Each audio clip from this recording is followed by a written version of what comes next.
Bismillah. Dites-moi, maître, demanda la femme, qu'est-ce qui l'emporte? Est-ce le savoir de la femme ou celui du clerc? Tout savoir existant, répondit-il, appartient en exclusivité à Dieu, subhanahu, et au clerc. Nous, reprit la femme, nous possédons un savoir qui fait mourir et fait revivre. Blasphème, s'exclama le clerc. Il n'y a que Dieu, subhanahu, qui puisse faire mourir et faire revivre.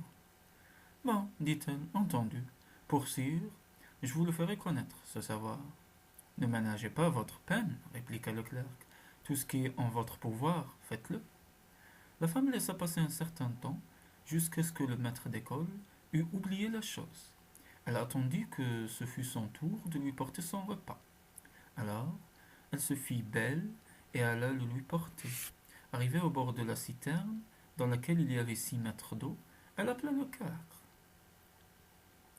Oui, cria-t-il. Voici votre déjeuner, monsieur, dit-elle. Le maître d'école vint donc chercher son repas. Dès qu'il fut arrivé, voilà qu'elle s'agrippa à lui et poussa des cris. Mais qu'est-ce que vous faites? S'exclama le clerc. Je vais vous faire mourir, dit-elle. Puis elle lui demanda. Dois-je vous ressusciter? Oui, dit-il. Alors dit-elle, laissez-vous tomber dans la citerne. Le malheureux clerc se laissa tomber dans la citerne. Quand les gens entendirent les cris de la femme, ils accoururent. Arrivés auprès d'elle, ils lui demandèrent. Qu'est-ce qu'il y a? J'avais, dit-elle, apporté son repas au maître d'école. Je l'ai appelé. Il est venu le chercher. Voilà qu'il a été pris d'un étourdissement et qu'il est tombé dans la citerne.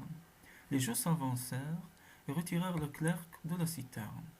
Quand celui-ci eut séché ses vêtements, il annonça à la femme qu'il la citait en justice.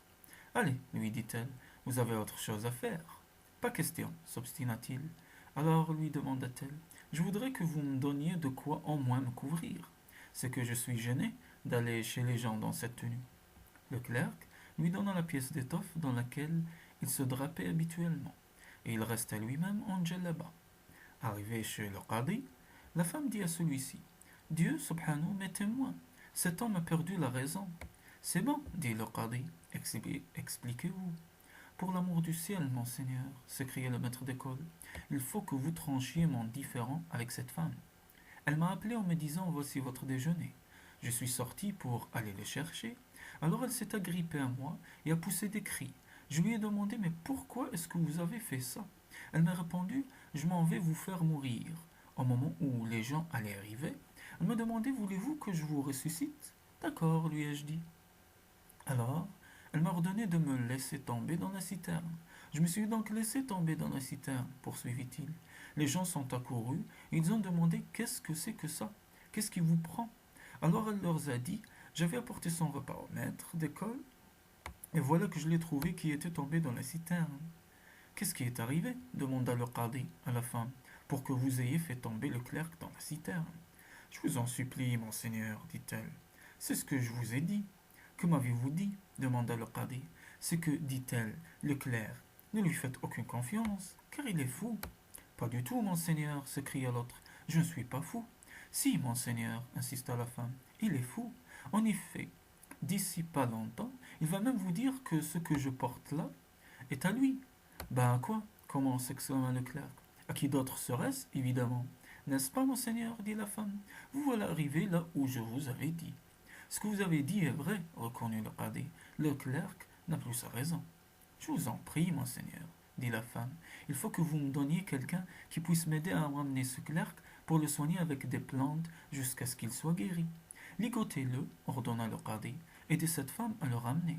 Dieu, subhanahu, m'est témoin, s'écria le maître d'école, que ceci est une pure injustice. Depuis quand donc ai-je perdu l'esprit? On emmena le clerc. Je vous en supplie, demanda la femme, descendez-le dans le silo, et que surtout il ne rompe pas ses liens, et on vienne à me tuer. On fit descendre le clerc dans le silo. La femme, elle, s'en alla placer le moulin à main à l'ouverture du silo.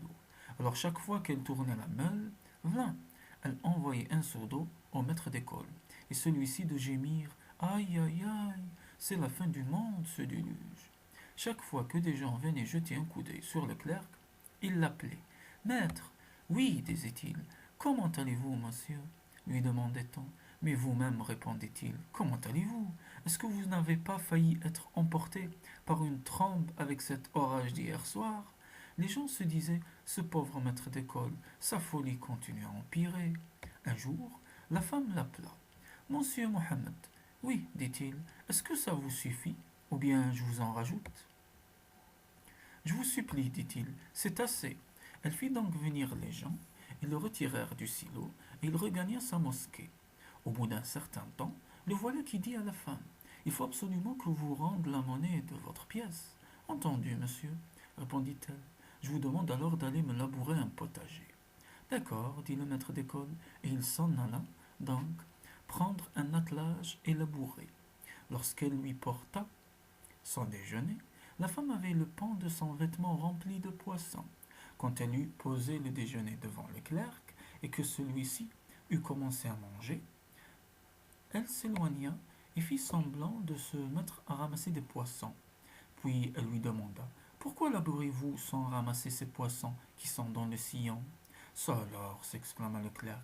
Tenez, jetez un coup d'œil, dit-elle. S'étant levé, voilà qu'il trouva les poissons. Eh bien, dit-il, emportez-les. Ce soir, vous me les ferez cuire. Quand le maître d'école fut rentré, elle lui servit du pain. Et où donc, demanda-t-il, sont les poissons de tout à l'heure?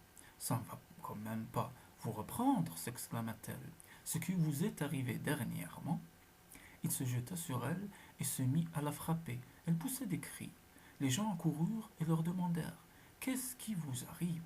Je vous en supplie, implora la femme, sauvez-moi. Ne nous posez aucune question ni à moi, ni à cet homme avant de l'avoir ligoté. C'est que ce qui lui est arrivé dernièrement le reprend à nouveau. On le ligota. Eh bien, dit la femme, demandez-lui maintenant qu'est-ce qui lui a pris et pourquoi il s'est mis à me frapper. En interrogeant, Monsieur Mohammed, qu'est-ce qui vous a pris de frapper cette femme? Tout à l'heure, dit-il, j'étais allé labourer lorsqu'elle m'a eu apporté le déjeuner. Elle s'est mise à ramasser des poissons dans les sillons. Je lui dis d'aller nous les faire cuire pour le dîner. Or, elle les a tous mangés au lieu de les mettre à cuire. Pour ce qui est de ce clerc, constatèrent les gens, sa folie ne s'est pas encore dissipée. Faites-le descendre encore dans les silos. Et le clerc de répéter, mais je vous dis qu'il y avait des poissons, aussi vrais que si vous les aviez vus de vos yeux. Allez, mon pauvre monsieur, dirent-ils, attendez d'être guéri. Et ils le firent redescendre dans le silo.